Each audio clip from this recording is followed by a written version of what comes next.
François d'Assise,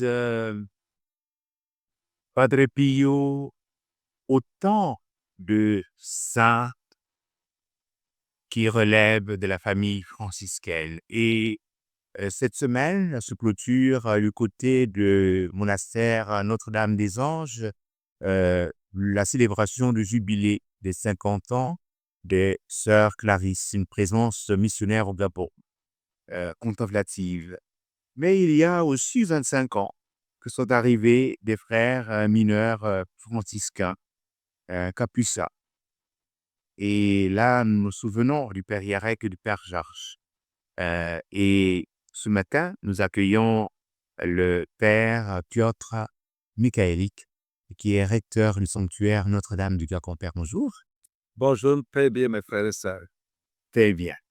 Très bien, Père, et nous sommes heureux ici à Maison Catholique des Médias, à travers Catholique TV, de vous accueillir pour parler avec vous de la présence des Capucins à la seconde présence que nous célébrons les 25 ans parce que avant l'arrivée des pères spiritains, dont le père Henri Bessieux et le frère Grégoire en 1844, il y avait déjà sur la terre du Gabon le son de l'évangile qui avait retenti, et ce sont les Capucins qui étaient venus dans les siècles précédents à annoncer l'évangile. Et là, à nom de Monseigneur Basile Vingone, les pères Capucins, il y a 25 ans, sont au Gabon.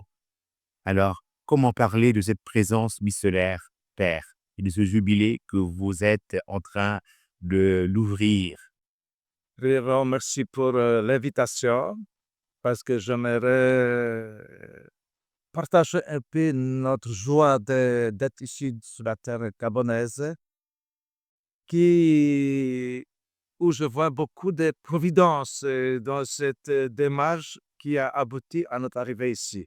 Quand vous avez dit déjà, on a eu des capucins avant, mais c'était plutôt ponctuel, premier exercice d'évangélisation, où les capucins de l'île de Saint-Thomas et Principe venaient à Samia avec ses premiers essais. Mais après, bon, pendant la deuxième moitié du 19e siècle jusqu'à 2000 ans, on n'a pas eu de présence des capucins. Et c'est l'année 2000 que nous avons eu cette grâce de venir ici. Et bon, maintenant, c'est 25 ans. Et comment nous sommes arrivés ici? C'est, comme vous avez déjà dit, les Clarisses sont depuis 50 ans ici. Et c'est la même spiritualité franciscaine. Et elles ont demandé, elles ont ressenti nécessité, besoin d'avoir les accompagnateurs qui sont de la même famille franciscaine. Donc, ils ont commencé à prier et chercher. Elles ont exposé leurs soucis, leurs désirs aussi à l'archevêque de l'époque. Et de cette façon, petit à petit, les chemins faisant, dès août de l'année 2000, donc c'était 2 août pour nous les Franciscains, c'est une grande fête de Notre-Dame des Portions des Anges. Nos 2 premiers frères sont arrivés ici et célébrer la messe. Et à partir de ce jour-là, quand cette nouvelle présence actuelle et qui, j'espère, va durer des années et des siècles ici au Gabon, en enrichissant l'église locale par cette charisme franciscain, à notre présence. Et pas seulement la nôtre, parce que les Clarisses, je dis, c'est la même chose. Il y a aussi maintenant OFS, ça veut dire Ordre des Franciscains Suppliés, qui nous tous nous suivons le même charisme. Donc, à partir de justement 10 000 ans, avec les 2 frères, premiers frères que vous avez déjà nommés, frère Yarek et frère Georges. Bon, pour l'instant, ils ne sont pas là, mais les autres frères, petit à petit, arrivaient en développant notre présence ici. Père, pouvez-vous nous parler un peu de ce charisme qui est vôtre? Saint François d'Assise, c'est peut-être un des plus connus saints dans l'histoire de l'Église, qui aussi marque beaucoup ceux qui connaissent son charisme les esprits de ces gens qu'il rencontre. Donc, c'était un homme du XIIIe siècle, d'une famille de marchands, de commerçants, mais qui a découvert à certain moment hum, son chemin, son appel, petit à petit. Et on peut dire en tout court, son charisme, premièrement, on peut déjà le découvrir dans le nom qu'il a donné à cette fraternité que nous sommes. Frères mineurs. Donc, nous sommes frères, nous ne sommes pas pères, nous ne sommes pas les révérends, nous ne sommes pas les abbés, nous ne sommes pas les messieurs, nous sommes frères de tout le monde, de tout le monde, de toute l'humanité. Et il a donné les preuves parce qu'à l'époque où c'était va à guerre avec les musulmans, il est parti chez le sultan comme frère. Il a accueilli même comme frère les brigands, les bandits, tout le monde. Ce qu'il insultait aussi. Et en plus mineur, ça veut dire le plus petit parmi les petits. Il s'identifiait avec le plus petit qui était béni par Jésus dans l'Évangile. Le mineur, pas dans le sens social, mais dans le sens évangélique. En plus, parce qu'il était l'homme de contemplation, l'homme de l'apostolat, mais aussi de contemplation. Et il a découvert que ce n'est pas seulement les humains qui sont ses frères, c'est toute la créature qui est ses frères et sœurs. Parce que nous avons un Père qui nous a tous créés, Dieu. Donc, même les animaux, il te l'appelle les frères, même les objets inanimés comme pierre, soleil, lune, il les appelle frères. Frères de tout le monde et de tout. Donc, c'était deux choses. Premier, qui déjà dans le nom, il a indiqué. Après, bien sûr, il y en a aussi la pauvreté, qu'il a tenu beaucoup à la pauvreté. Surtout pauvreté d'esprit, mais aussi matérielle. Il était très, très dessus, il était très exigeant. Il insistait que le peuple puisse ne posséder rien. C'est qu'à l'époque, c'était une révolution. Parce qu'à l'époque, les religieux vivaient de ce qu'ils possédaient. Mais elle lui a dit non, providence de Dieu. Et donc, et après, bien sûr, avec toute son attirance de la contemplation, il était ouvert aussi à l'apostolat. Donc, il a essayé de joindre dans sa vie prière et apostolat, tous les deux.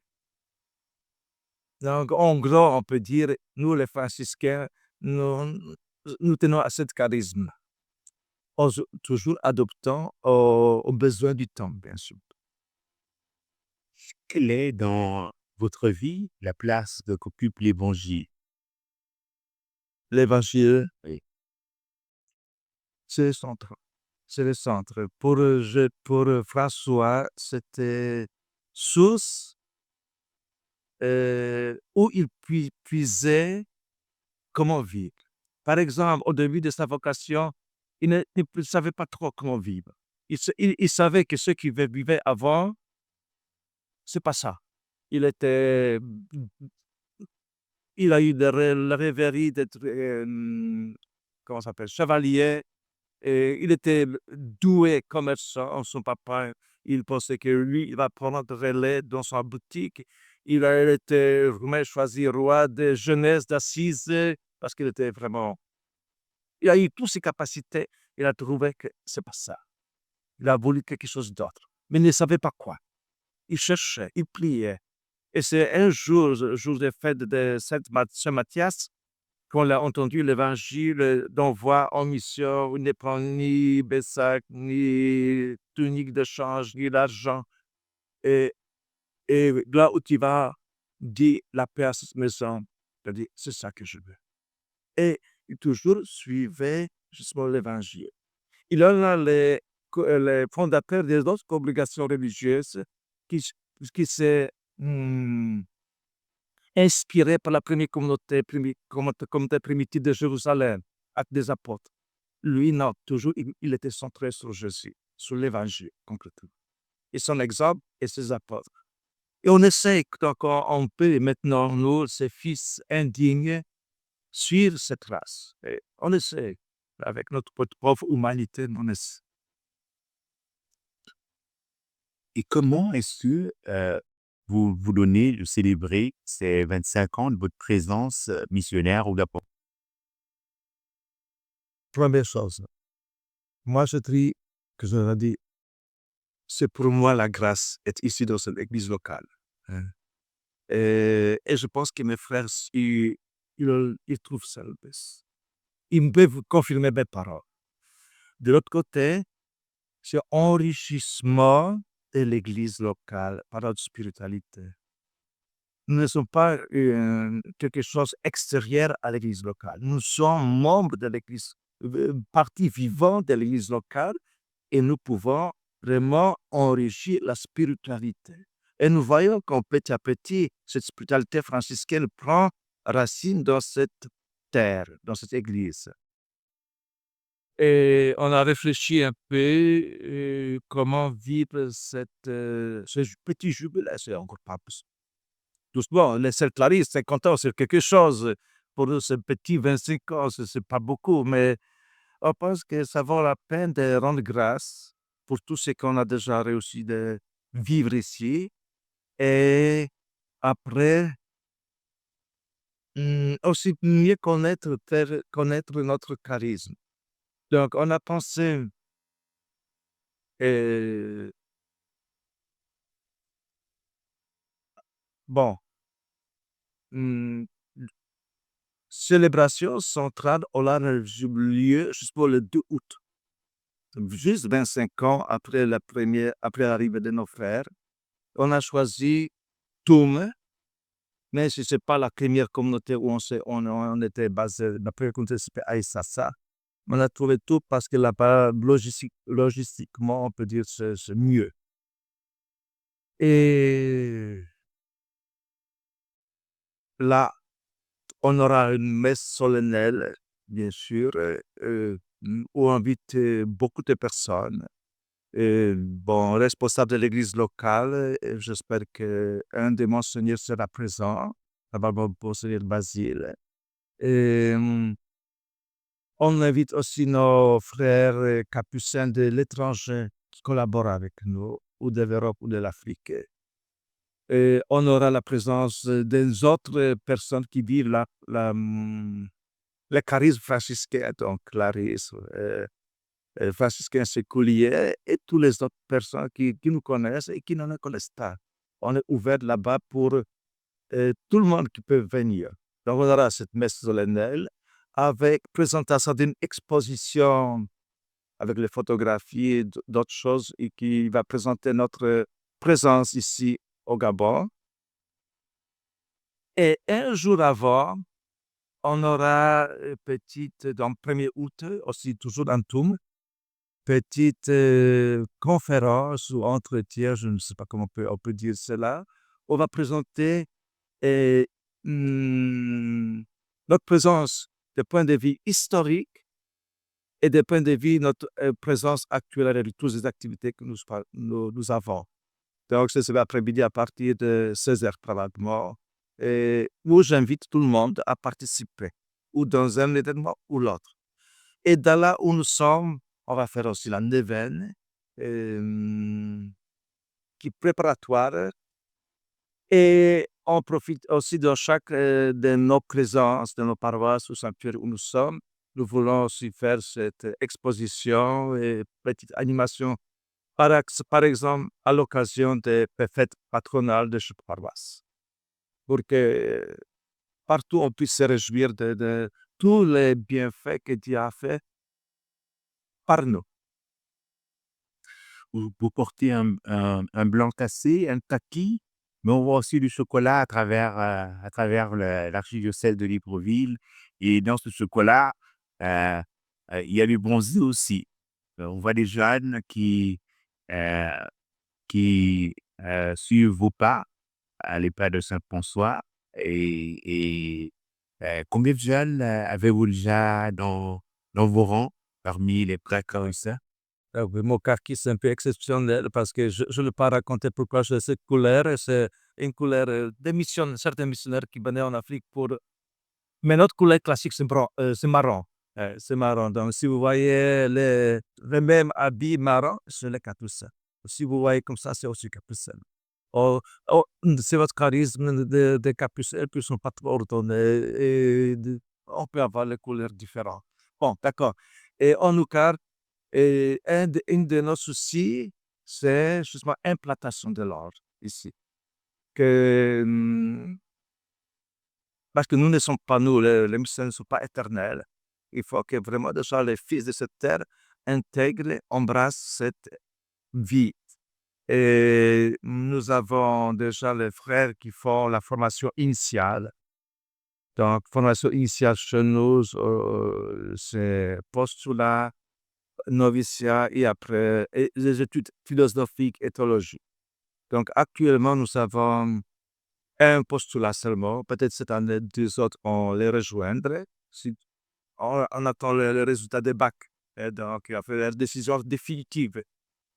Et après, on a en philosophie 5 frères. Donc, petit à petit, petit à petit, ça viendra. J'espère, je crois. L'arbre grandit et il porte du fruit. Ce sont ces 25 ans qui vont célébrer un jubilé, les noces d'argent. Faire une parole pour terminer cette rencontre et une bénédiction, venons le coup, là-bas. Paix et bien. Mm. D'accord, justement, une de nos salutations de toutes les façons, c'est très bien. C'est la salutation que nous avons puisée de ce charisme de Saint François d'Assise. Je pense que c'est une bonne salutation. Et moi, je répète toujours à moi-même, hein, quelle est ma mission particulière là où je suis? C'est porteur de la paix, au-delà de tout. Je dois être toujours partout porteur de la paix, de réconciliation, qui est facilitateur des rapproches, approches de gens. Et je pense que c'est ça un peu notre mission de tous ceux qui suivent le calice de Saint-François. Et je vous souhaite à vous tous qui m'écoutez, vous regardez, embrasser cette intuition et spiritualité franciscaine. Être porteur de paix là où vous êtes, dans vos familles, où il y a tant de choses qui nous essaient de déchirer nos familles, qui nous tentent de nous séparer. Sachez que c'est esprit mauvais qui est prince de division. Dieu, c'est Dieu de unité, de la paix, de réconciliation. Et je pense que François, il a réussi dans sa vie. Là où tout le monde disait divisons-nous, là, il réussit toujours de unir. Et je vous souhaite cet même élan de Saint François à chacun de vous, d'être justement celui qui unit et ne divise pas. Merci beaucoup, Père, et à très bientôt. Donc, c'est le 24 que s'ouvre la neuvaine dans toutes les paroisses et nous serons heureux d'être avec vous et pour vivre cette neuvaine, pour célébrer le 2 août, qui est la célébration franciscaine de la Ponticule. C'est une petite église qui se trouve dans la grande église, la basilique de Sainte-Claire à Assise. Et nous célébrerons donc les 25 ans de la présence des Capucins en terre bordelaise. Donc, merci beaucoup. Et encore une fois, j'invite tout le monde à participer dans le choix. Merci, Père. Et à bientôt. Merci beaucoup.